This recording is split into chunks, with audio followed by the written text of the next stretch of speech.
concerts from my guest, David Broida. David, Bryn Mawr Twilight Concerts, what is that? Bryn Mawr Twilight Concerts is in the third season, and it's a summer outdoor concert series at the gazebo next to Ludington Library in Bryn Mawr. Oh, very nice. Who's the sponsor of the Bryn Mawr Twilight Concerts? Well, it's presented by Lower Merion Township Park and Recreation Department, and I'm the one who puts the program together. How long have you been doing this? Well, this is our third summer. Third summer. And the programs, are they the same? What sort of events do we have to look forward to? Well, it's mostly folk music. People like Chris Smither, Steve Forbert, Christine Lavin, Cheryl Wheeler, Susan Werner, and we also have added jazz. We have a Dave Brubeck tribute night this year. We had a Dixieland jazz night, and we also have a couple theater nights. Well, that sounds wonderful. What's on the theater program, and will that be mostly music? No, the theater, one is Romeo and Juliet, is put on by Theater Horizon, and the other night is the Wolf Theater production. It's a children's company, and they're going to put on a Broadway review. Wow. Is this current lineup similar to the last 2 years? It is, except that the expansion into jazz is new. Oh, great. And how did this start? How did you get the idea for these concert series? Well, before I came to Bryn Mawr, I was the Park and Recreation Director in Upper Merion Township in King of Prussia, and I started a concert series in 1985. So that concert series is in its 25th year now. It's still running. It is. I ran it for 23 years, and I retired 2 years ago. Congratulations. Thank you. And you're attempting to make the same kind of splash here in Bryn Mawr this summer. Well, we've been doing it the last 2 years, and this summer is even better.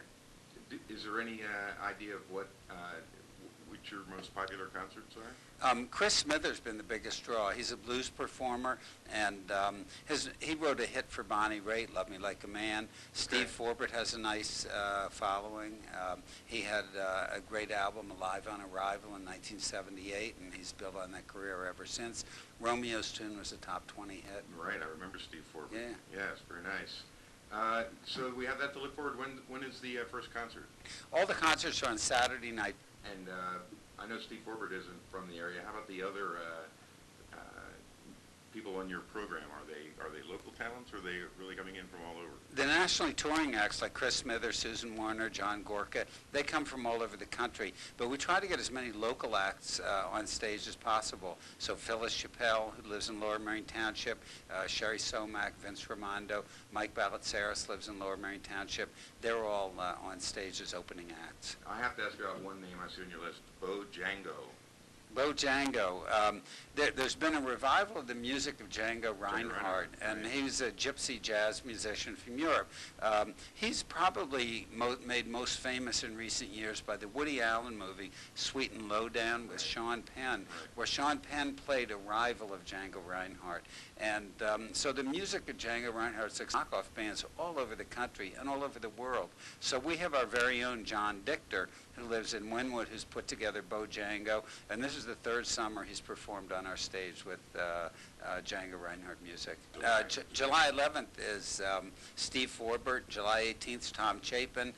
Following that is Cheryl Wheeler. And let me mention Tom Chapin for a minute. He's very well known as a children's performer, but he also does the music of his brother, Harry Chapin, who had a great career that was cut short by a tragic automobile accident. I remember something to do with a truck full of bananas in his career. Great song. Yep. All right, so this is Chapin's brother, Tom. Yes. All right. Well, one thing I did want to ask about was your audience on this series. Who comes to see these concerts, and what do they know? What do people at home need to know before they add themselves to that audience?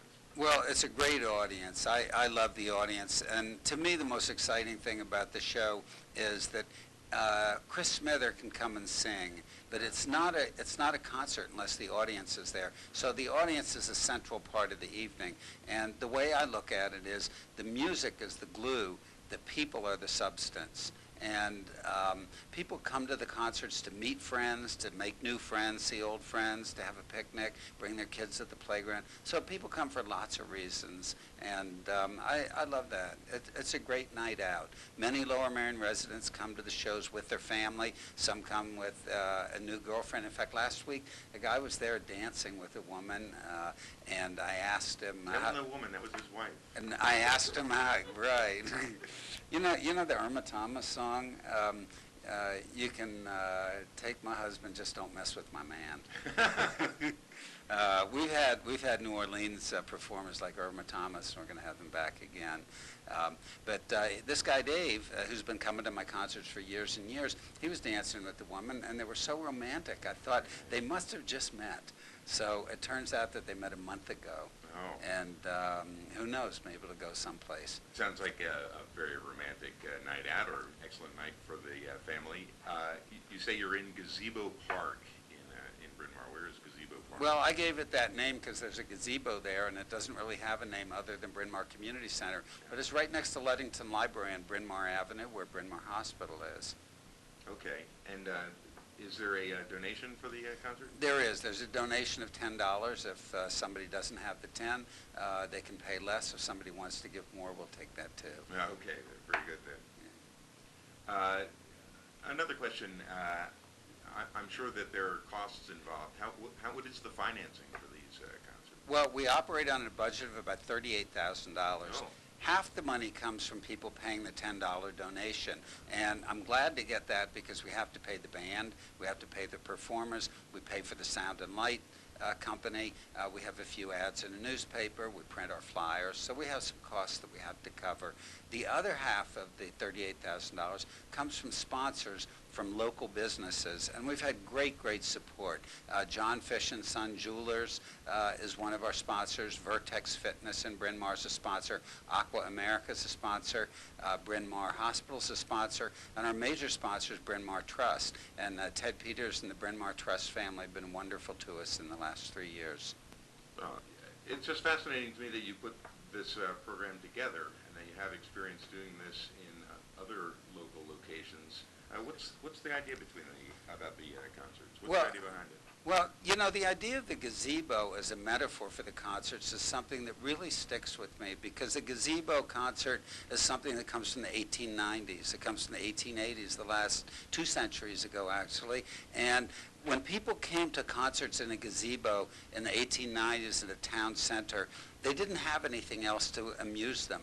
They didn't have iPods, they didn't have wraparound, they didn't have surround sound, they didn't have a home entertainment center, they didn't have movie theaters, they hardly had electricity by then. So at that time, people came to the concerts because it was the only way to meet friends and to socialize.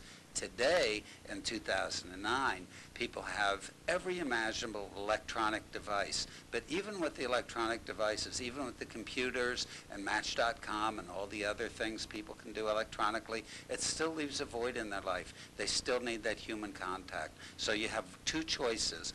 One is to put the little iPod earphones in and listen to music by yourself and be isolated. And the other choice is to come down to Bryn Mawr Twilight concerts and actually meet with people, make new friends, see old friends. We've had people meet at our concerts who've gotten married. We've probably had a divorce or 2, but mostly I just hear about the stories about people getting married. And in King of Prussia, where we had the concerts at a gazebo for 25 years, we actually had weddings at the gazebo. We've also had one other, it's such a fun thing. We've had people propose at our concerts. Guy got up on stage during intermission and proposed. Fortunately, the woman accepted. That's always heartening. It is. For the audience. It was a risk, but I remember gazebo concerts in 2 movies. In The Music Man, there's a gazebo concert. Sure. And in Groundhog Day with Bill Murray. There you go. When he's practicing The Perfect Life, part of that is the gazebo concert, part of that day. Sure. You know, I'm always looking for local musicians, and if there are any Channel 99 fans out there in television land who have musicians in their family, please have them contact me because putting local musicians on stage is another way we connect with Lower Marion Township residents. Well, thank you. We've been talking to David Broida about the Bryn Mawr Twilight Concert Series, which is already underway. And thank you for coming on to our program. Thank you. All right.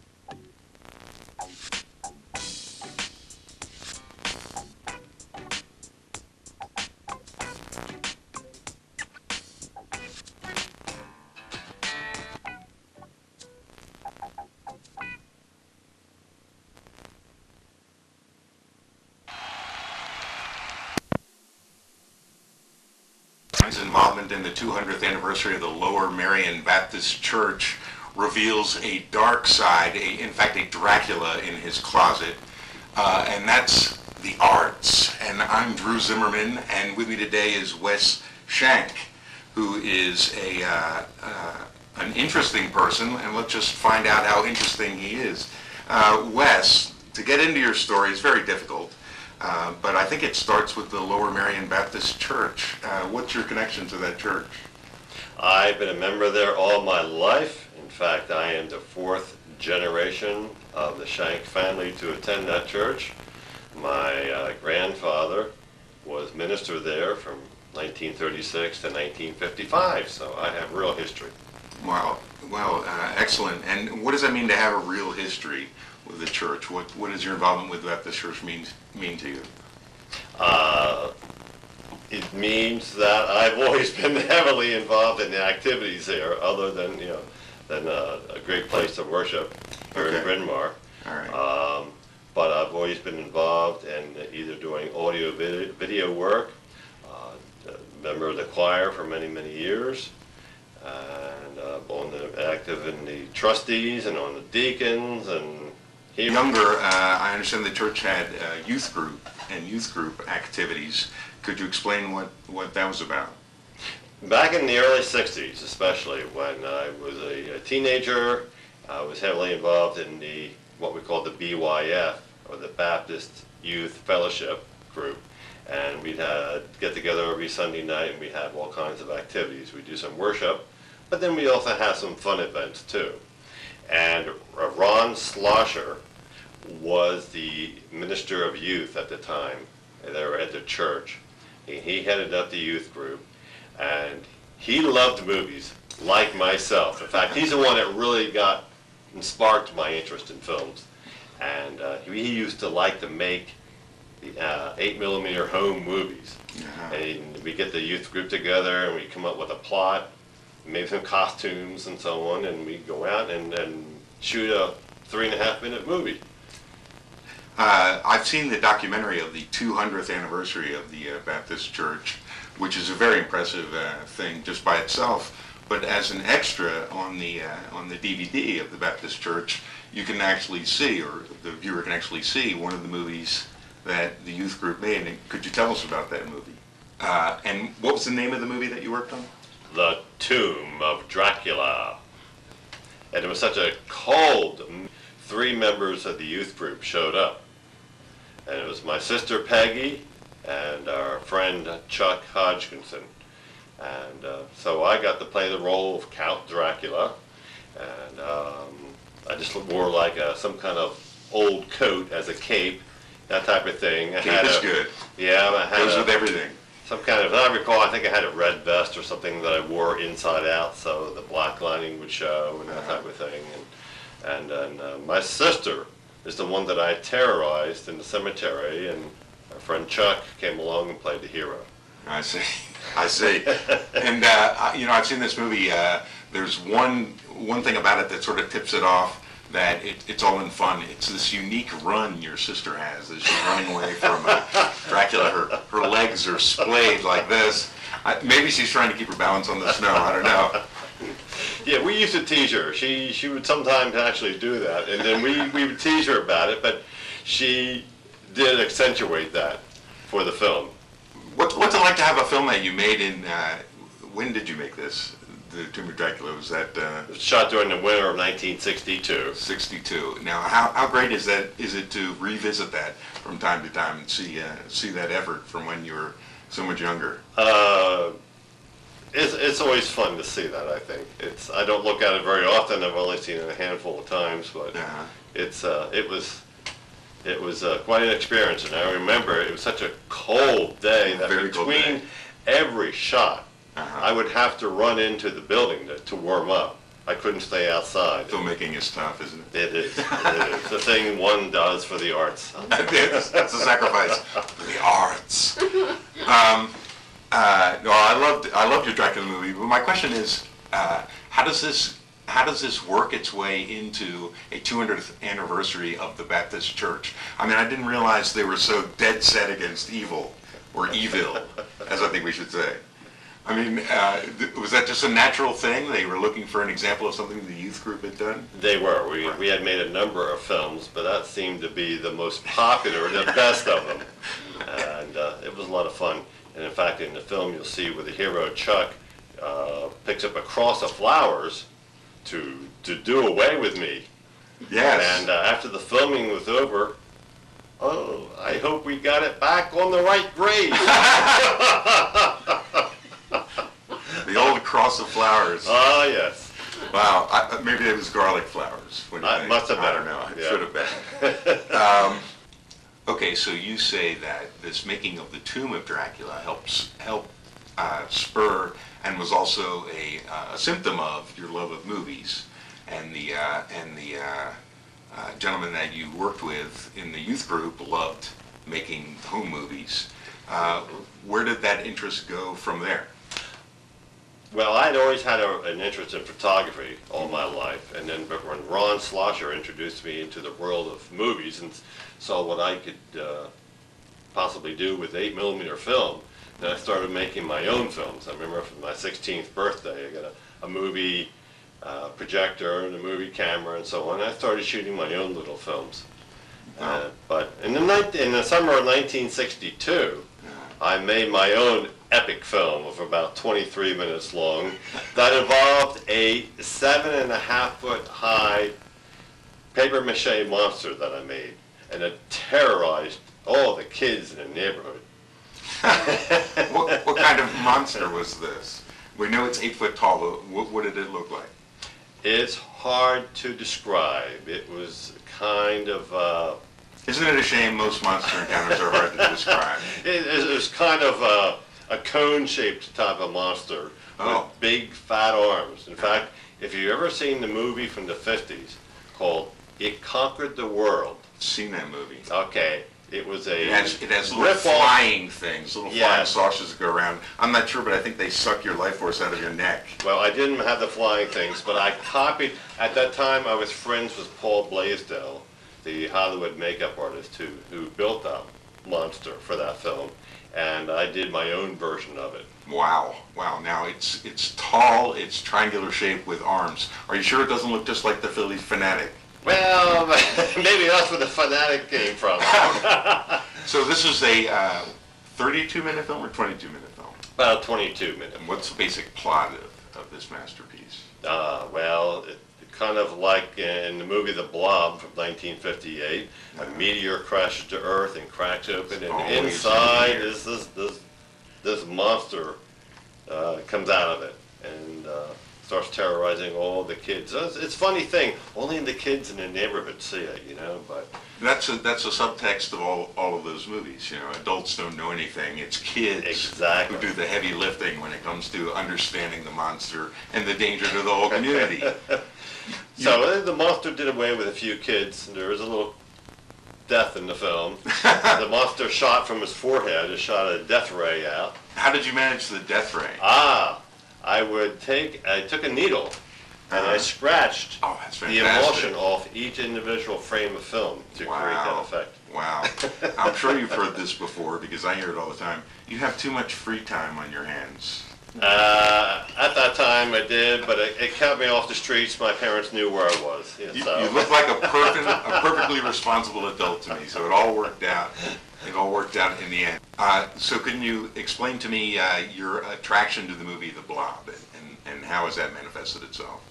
Well, I used to go to the Suburban Theater in Ardmore most Saturday afternoons to see a lot of the double features and see a lot of the older horror science fiction films from the 50s that they would show there, and I loved that type of thing. And one film that I saw one afternoon was The Blob with Steve McQueen from 1958, and man, that made a big impression on me. But I'm one of those people that sit there and actually read the credits. Uh-huh. And I noticed in the film that it was made by a place called Valley Forge Films. And I said, wait a minute, I said to myself, I said, all films are made in Hollywood, aren't they? Is it possible there's a film studio here in the Valley Forge area of Pennsylvania? And went home and looked it up in the phone book, and there they were, located out in Chester Springs, of all places. I never heard of it at the time. But I called and made arrangements to take a tour of the studios out there. And during the course of the tour, in fact, the fellow who gave me the tour was none other than the director of the movie, Mr. Irvin S. Yeworth Jr., but he's known as Shorty Yeworth to his friends. And he's showing us around some of the various sound stages, and they were just like old barn buildings that were converted into sound stages. And at the end of the tour, he points over in the corner of the building and the sound stage, and he says, he shows me the 5-gallon black can. And he says, the Blob is in there. What? So he goes over, he takes the lid off. Lo and behold, in there is this red sticky goop. He said, this is the stuff that we used to make the movie, and this is the monster. I thought, wow. And all it is silicone that's been dyed red. Yeah. And so I went home and thought about it. I said, at that time my hobby was collecting movie posters and publicity photos and so on, and trying to save a lot of these things that theaters normally throw out. And I said, I'd like to save that. I think it's going to be thrown out down the road. I'd like to try and save it for posterity. And I contacted him, and after a few months, we arranged a figure. And in November of 1965, I bought the can of silicone from him, and I've been the caretaker of the silicone ever since. Wow, I hear there's a lot of silicone in Hollywood. There is. That's what they say. So, you love the movie The Blob. Now, yeah. What I think about The Blob is this is the perfect monster because it has no characteristics whatsoever. It's just blobby, and it's a great modern sort of art thing to strip down whatever you've got to the absolute minimum, and The Blob certainly does that. It sure does. It was a unique type of monster at the time. It wasn't a man in a rubber suit running around like No. a creature from the Black Lagoon or... Get rid of the man. Yeah, it's just the rubber suit. Well, just yesterday in the New York Times, they ran a story about a remake of The Blob with director Rob Zombie, who's just released Halloween 2, as we're sitting here. What do you think about the prospects of a remake? They're bringing the original producer of The Blob onto that movie, Mr. Harris. Yes, Mr. Harris owns the rights to the film, so I can see where he would be involved with the film. His family is in it too, right? Probably. The whole Harris clan. And Rob Zombie doing a remake of that. This is going to be very interesting. I understand that he wants to do away with the red blob type of character. So I have no idea what he has in mind. He said a red blob would scare audiences in the 50s, right. but not today's audiences. So right. He wants something a little more he sophisticated. He needs to redefine the whole blob idea. I'm very curious as to how he's going to pull this off. I can't wait to learn more about it. Well, and also, I understand you've... Because I knew the director for about 40 years, and I knew the special effects man, and I've met over the years other people associated with the film. I had a lot of knowledge. I have it in my private collection. I've collected over the years a lot of behind the scenes photographs of them actually making the film and how they made the silicone actually move on screen and bring it to life. And I thought, people have asked me. I put my wife Judy and I put the Blob on display 2 or 3 times a year at film conventions. And is it very demanding, the Blob? Is it hard to work with the Blob? It's tough, I'll tell you. Escorting the star around, I feel like I'd have to play bodyguard. But and then the Colonial Theater, were in Phoenixville, Pennsylvania, where an important scene in the film takes place with the Blob attacks the movie theater. They have a Blob Fest each July, and they celebrate the fact. And I'm out there, for the weekend, and thousands of people show up. So I thought, I'm going to take this information I have in my head, write it down, put it out in a book, and share it with everybody. And that's what I finally have it done. It's fantastic. There is something to what Rob Zombie says about the tone of the original movie not translating to modern times, but I think that's a loss I mean, I think there's something about the innocence of that Blob character and the way the movie plays itself out that can't be repeated. We Should Be Sorry is gone. I think so, yeah. The 50s were a lot more innocent time. One thing that made the Blob popular in the 50s is that teenagers were normally portrayed as juvenile delinquents. That's and right. always getting in trouble with the law and that type of thing. In the Blob, they're the heroes. Right. They're the good guys. Steve McQueen. Yes. Can't get cooler than that. Oh, Steve McQueen, his third movie. Yeah, so that's a good thing. I mean, they show teenagers saving the town. This is a good lesson for everybody. And it was one of the very first color monster movies. So to see the monster in a blood red color, ooh, a little more terrifying. Pretty scary, kids.